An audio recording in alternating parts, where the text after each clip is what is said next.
আসসালামু আলাইকুম রহমতুল্লাহি ওবরাকাতু। ইন্নাল হামদালিল্লাহ ওয়াসসালাতু ওয়াসসালামু আলা রাসূলিল্লাহি ওয়া বা'দ।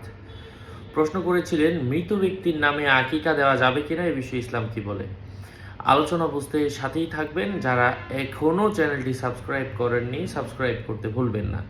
আমি প্রত্যেক ভিডিওতেই বলি, ভেরিফাই চ্যানেলের ডিসক্রিপশন বক্সে ক্লিক করলে পেজ এবং আইডি আসবে। এটা ছাড়া আলাদা অন্য কোনো পেজ নেই, আইডি নেই, ইমো নেই, হোয়াটসঅ্যাপ নেই, টিকটক নেই।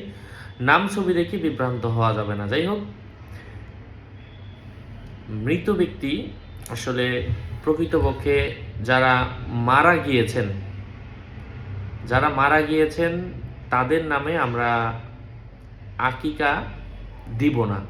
আকিকা দেওয়া আবশ্যক ছিল তখনই যখন একটা বাচ্চা জন্মগ্রহণ করে। জন্মগ্রহণের পরে তার আকিকা দেওয়া আবশ্যক ছিল। কিন্তু জন্মগ্রহণের পর, জন্মের 7 দিন পরে ছেলে হলে 2টা খাসি, মেয়ে হলে 1টা খাসি, এভাবে আকিকা দিতে হয়, এটা আমরা জানি। কিন্তু যেহেতু আমরা সেই নিয়ম ফলো করতে পারিনি, এখন মৃত্যুর পরে আকিকা দেওয়া জরুরি নয়। এখন আপনি চাইলে তার নামে দান করতে পারেন। যাই হোক, আল্লাহ পাক বুঝার তৌফিক দান করেন। আরও আপডেট পেতে সাথেই থাকবেন। আসসালামু আলাইকুম ওয়া রাহমাতুল্লাহি ওয়া বারাকাতুহু।